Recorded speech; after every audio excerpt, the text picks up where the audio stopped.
सादर करीत असलेल्या आमच्या भगिनी सौ रंजिताई चाकोते यांचं त्रिवार अभिनंदन करतो।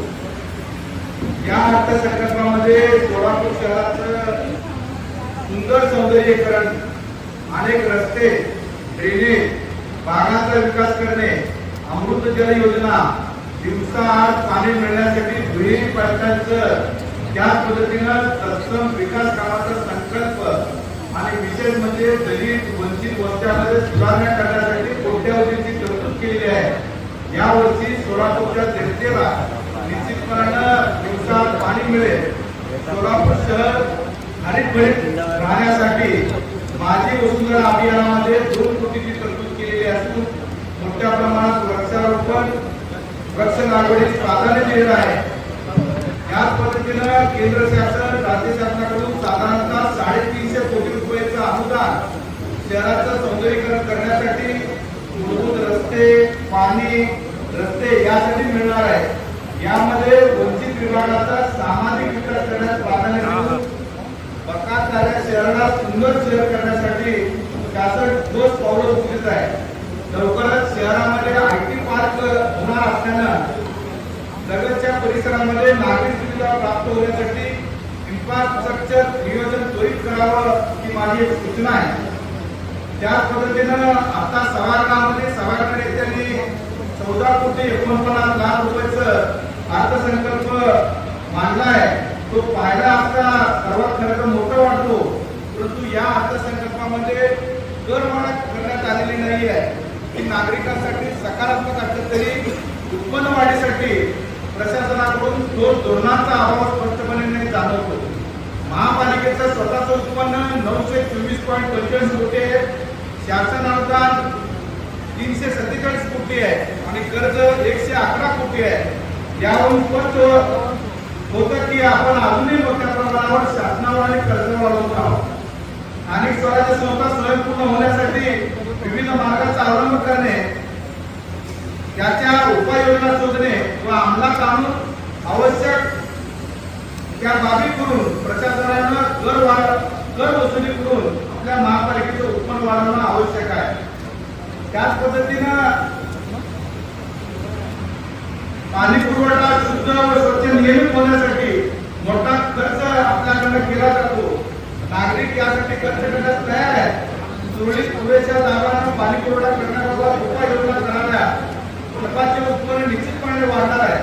कचरा संकलनाबाबतीत घनकचरा व्यवस्थापन अंतर्गत महापालिकेच्या वतीने कचरा संकलन करण्यासाठी गाड्या खरेदी केलेल्या आहेत। मक्तेदाराकडे वाहनाची सुविधा आहे, परंतु कचरा वेळेवर उचलला जातो, संकलित केला जातो, परंतु काही ठिकाणी अपवादात्मक ठिकाणी संकलित केलं जाऊ शकत नाही। त्यामुळे परिसरातील नागरिक नाराज आहेत, अस्वच्छता निर्माण होत आहे। मक्तेदाराकडून कचरा संकलन करण्याचं काम घरोघरी जाऊन केलं पाहिजे। कचरा त्यामुळं गाड्या रस्त्यावर थांबतात आणि नागरिक ते कचरा त्या गाडीमध्ये आणून टाकत असतात। त्यामुळं कचरा खाली पडल्यामुळे सर्वत्र अस्वच्छता निर्माण होते। आपण महापालिकेचा कर खरं तर नागरिकांना वसूल करत असतो, घनकचऱ्याची सुविधा देणं देखील आवश्यक आहे। त्याच पद्धतीनं महसुलीच्या बाबतीत बोलायचं झालं तर गुंतेवारी क्षेत्रामध्ये गुंतेवारी नियमित न केल्यानं महापालिकेला येणारा महसूल फार मोठ्या प्रमाणात थांबलेला आहे। अनेक बांधकामात तयार होऊन दर आकारणी लागू झालेली नाही आहे। त्यामुळे मनपाचं महसुली उत्पन्न काही लाखांना बुडवत आहे। या संबंधी देखील प्रशासनाने ठोस भूमिका तातडीनं कारवाई केल्यास महापालिकेला निश्चितपणे कोट्यवधीचा महसूल त्या ठिकाणी वसूल होणार आहे। या बाबतीत चर्चा करत असताना कोट्यवधीच्या बाबतीमध्ये बोलायचं झालं तर आपण 2017-18 सालामध्ये सर्वसाधारण सभागृहाने ठराव करून 5 कोटी रुपये आपण मोजणी कार्यालयाला दिले होतं। त्याचं आजपर्यंत काहीच आपल्याला इनपुट मिळालेलं नाही आहे। BPMC ऍक्ट मध्ये तरतूद आहे, कलम 66 त्याचा उपक्रम 38 मध्ये तरतूद आहे की महानगरपालिकेनं स्वतंत्र यंत्रणा उभा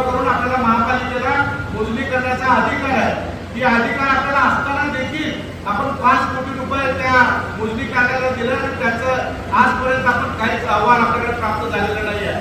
जवळपास बँकेच्या दराने जरी देखील आपण व्याज वसूल केलं तर ते 5 कोटी रुपये आणि त्या बँकेच्या दराची रक्कम आपल्या महापालिकेमध्ये जमा होणार आहे.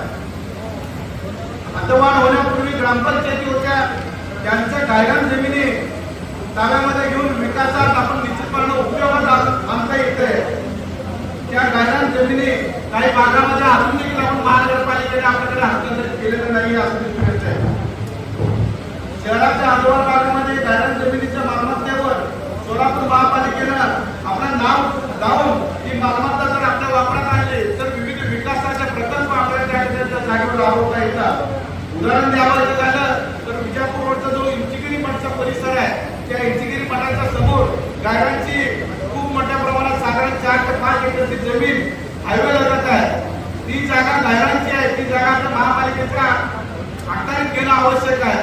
त्याच पद्धतीनं आयटीआय कॉलेजचा जो परिसर आहे त्या ठिकाणी सोलापूर महापालिकेच्या पिण्याच्या टाकीची व्यवस्था आहे. त्याच्या लगतच आयटीआय कॉलेजनं गायरांचं जवळपास 3 ते 4 एकरची जमीन आपल्या महापालिकेच्या ताब्यात घेणं आवश्यक असताना आयटीआयनं तिथं बेकायदेशीर पद्धतीनं वाद कंपाऊंड बांधलेला आहे. अशा पद्धतीचा प्रॉपर्टी आपल्या गायरांमध्ये आपल्या ताब्यात घेणं आवश्यक असताना देखील ते प्रॉपर्टीचा गैरवापर होत आहे, त्याचा आपल्या महापालिकेला भोगणे बसत आहे. त्याच पद्धतीनं 5 मे 1992 साली हद्दवाढ झाली. हद्दवाढ अंतर्गत येणाऱ्या जिल्हा परिषदेच्या ज्या शाळा आहेत त्या शाळा देखील अद्यापपर्यंत आपल्या ताब्यात आपण घेतलेलं दिसून येत नाही आहे. उदाहरण द्यायचं झालं तर शेर्डीबाग आहे, भेरिकणे आहे, कोरेगाव आहे, कुमटे, मजरेवाडी, देगाव, प्रतापनगर, बसवेश्वरनगर, माडे, शेगाव या भागातील जिल्हा परिषदेच्या शाळा होत्या. त्या शाळा मनपाने अजूनही अद्यापर्यंत ताब्यात घेतलेलं दिसून येत नाही. केवळ आपण नेहरूनगर परिसरामधील ही शाळा आपल्या ताब्यामध्ये घेतल्या असं मला माहिती समजते. त्याच्यामध्ये जर आपण उपाययोजना केल्या तर त्याही जिल्हा परिषदेच्या शाळा आपल्या महापालिकेच्या अखत्यारीमध्ये येतील. महापालिकेच्या शिक्षण मंडळानं चांगल्या व उत्तम दर्जाचं शिक्षण विद्यार्थ्यांना देणं आवश्यक आहे. खरं तर आता स्पर्धेचं युग आहे. स्पर्धेच्या युगामध्ये पालक लोक इंग्रजी माध्यमाच्या शाळेकडे कल असतो, परंतु इंग्रजी माध्यमाच्या शाळा या बरेचदा डोनेशन घेतात, ऍडमिशनसाठी बरेचदा रक्कम घेतात. आपल्या महापालिकेच्या वतीनं माझ्या माहितीनुसार केवळ एका शाळेमध्ये आपण सेमी इंग्लिशचं शिक्षण देतो.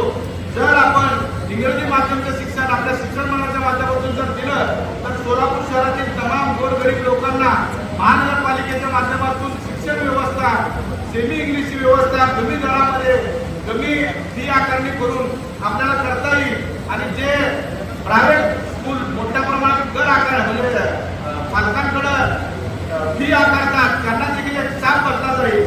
ही देखील सुधारणा आपण करणं आवश्यक आहे. त्याच पद्धतीनं आरोग्याच्या बाबतीत बोलायचं झालं तर आरोग्याच्या बाबतीत सोलापूर शहरामध्ये विविध ठिकाणी आपल्या प्रसूतीगृह चालतात. डब्ल्यून हॉस्पिटल आहे, जिजामाता हॉस्पिटल आहे, बालक हॉस्पिटल आहे, रामोडे हॉस्पिटल आहे. अनेक ठिकाणी नागरिकांना सुविधा चांगल्या पद्धतीने दिलं जाणं गरजेचं आहे. सभागृह नेत्यांचं, मान्य महापौरांचं आणि चेअरमनताईंचं मी विशेष कौतुक करतो, उपमहापौरांचं विशेष कौतुक करतो. त्यांनी आरोग्यासाठी चांगल्या पद्धतीने तरतूद यंदाच्या बजेटमध्ये केलेली आहे. त्यामुळे ते विशेष मी माझ्या वतीनं मी त्यांचं कौतुक करतो. आता सभागृहामध्ये व्यापारी गाड्यांची चर्चा माझे सहकारी मित्र अमोल बापूंनी मांडलं. व्यापारी गाड्यांच्या भाड्याबाबतीत ज्या गाड्याधारकांचं करारपत्र मुदत संपलाय त्यांना नोटिसा काढून रेडी रेटनुसार भाडे ठरवण्यात यावं याबाबतची सविस्तर माहिती मान्य महापौर साहेब भाडे कराराबाबतीची सविस्तर माहिती येत्या पुढील 2 महिन्याच्या सभागृहामध्ये माननीय आयुक्त साहेबांनी ते सर्व सदस्यांच्या समोर गाडे कराराच्या बाबतीत जे काय घडले ते सर्व सविस्तर माहिती सभागृहाला सादर करावी. त्याच पद्धतीनं प्रशासक काळामध्ये मागील 4 वर्षामध्ये जे विविध ठराव झाले, विविध विकास कामं प्रशासनाच्या माध्यमातून राबवले गेलं त्याची प्रगती पुस्तक म्हणजे माहिती स्तव या सभागृहाकडे येणं गरजेचं आहे. आपण कोणत्या पद्धतीचा विकास केला, किती विकास केला, किती विकासाची कामं झाली ही मागं प्रशासक कामकांड असताना 1980 ते 85 सालामध्ये देखील प्रशासकच होतं सोलापूर महापालिकेवर. त्यावेळेस देखील प्रगती पुस्तक म्हणजे विकास कामं प्रशासकाने जी जी केली त्याची सर्व एकदम माहिती सभागृहाकडे दिलेली होती. त्या अनुषंगानं मी माननीय महापौर साहेबांकडे विनंती करतो, माननीय आयुक्त साहेबांना आपल्या माध्यमातून विनंती करतो, जे विकास कामाचे ठराव असतील कोणतेही प्रपोजल असतील, काय काय राबवलं गेलं प्रशासनाच्या वतीनं, ते सभागृहाच्या माहितीसाठी पुढील 2 महिन्यामध्ये तरी सभागृहाकडे सादर करावं. त्याच पद्धतीनं डेव्हलपमेंट प्लॅन बद्दल बोलायचं झालं, प्रशासक कालखंडामध्ये डेव्हलपमेंट प्लॅन हे शासनाकडे पाठवलेलं आहे. भांडवली खर्चाच्या अनुदानासहित पान नंबर 137 आणि 38 वर माननीय आयुक्तांनी सोलापूर शहराच्या डीपी प्लॅन शासनाकडे पाठवला आहे आणि त्याच्यामध्ये जागा भूसंपादन करण्यासाठी, जागेच्या नोंदणी करण्यासाठी जवळपास 25 लाख रुपयाची तरतूद माननीय आयुक्त साहेबांनी त्यात सुचवलेली आहे. मला माननीय आयुक्त साहेबांना विचारायचं आहे किंवा संबंधित विभागाच्या अधिकाऱ्यांना महाप्रसाहेबांच्या माध्यमातून प्रश्न विचारायचा आहे की केवळ 25 लाखामध्ये आपण सोलापूर शहरातल्या किती प्रॉपर्टी घेऊ शकतो नागरिक महापालिकेच्या. त्यामुळं माननीय महापौर साहेब, मला आपल्या माध्यमातून माननीय आयुक्त साहेबांना ही देखील विनंती करायचं आहे की बाबा डीपी प्लॅनच्या संदर्भात या 25 लाखाच्या ज्या काही तरतुदी केलेल्या आहेत त्याचा इस्टिमेट सहित सन्माननीय सभागृहाकडे तो प्रस्ताव पाठवावा, जेणेकरून सर्व सदस्यांना त्याची माहिती अवलंबून होईल. त्याच पद्धतीनं नुकतेच महाराष्ट्र राज्याचे महसूल मंत्री बावनकुळे साहेबांनी शासन जी आर काढला आणि त्यात प्रसिद्धी दिलं. 2011 पर्यंतच्या निवासी अतिक्रमण नियमात केल्याने या ठिकाणच्या मालमत्ता धारकावर कर आकारणी लागू करावी. ही जरी आपण अंमलबजावणी केली तरी त्याचा देखील उत्पन्न आपल्या महापालिकेला वाढणार आहे. त्याच पद्धतीनं शासकीय कर प्रशासनाच्या कालखंडामध्ये मोठ्या प्रमाणामध्ये माफ केला गेला. त्याचं देखील एक यादी, त्याची देखील सविस्तर माहिती या सभागृहापुढे येत्या पुढील 2 महिन्याच्या सभागृहामध्ये माननीय महापौर साहेब, आयुक्त साहेबांनी तो सादर करावा असं मी आयुक्त साहेबांना विनंती करू आपल्या माध्यमातून. खरं तर सोलापूर शहराच्या विषयामध्ये बोलत असताना अनेक बाबी आपल्याला या ठिकाणी बोलता येतील.